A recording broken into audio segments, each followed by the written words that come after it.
भारत में मुसलमान मुखालिफ बयानिए के जोर पर इंतखाबी कामयाबी हासिल करने का रुझान बढ़ने लगा। हिंदुत्व वॉच ने भांडा फोड़ दिया। एक रिपोर्ट के मुताबिक 2023 के पहले 6 माह में मुस्लिम शरीर के 255 मामला दर्ज किए गए। 70% वाक़यात इन रियासतों में हुए जहां अगले चंद माह में इंतखाबात होने वाले हैं। रिपोर्ट के मुताबिक बीजेपी के बरसर इख्तिदार आने के बाद से नफरत अंगेज तकारीर का रुझान बढ़ता जा रहा है।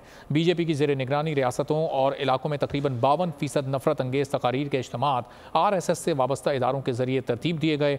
हिंदुत्व वॉच की रिपोर्ट में कहा गया है कि नफरत अंगेज तकारीर के इन वाक़यात में से 205 बीजेपी की हुकूमती रियासतों और इलाकों में पेश आए। महाराष्ट्र, कर्नाटक, मध्य प्रदेश, राजस्थान और गुजरात में नफरत अंगेज तकारीर के इज्तिमात की सबसे ज्यादा तादाद देखने में आई। अगर आपको ये वीडियो पसंद आई है तो हमारे चैनल को सब्सक्राइब करें और बेल आइकॉन पर क्लिक करें। सब्सक्राइब करें और बेल दबाएं ताकि कोई खबर रह न जाए।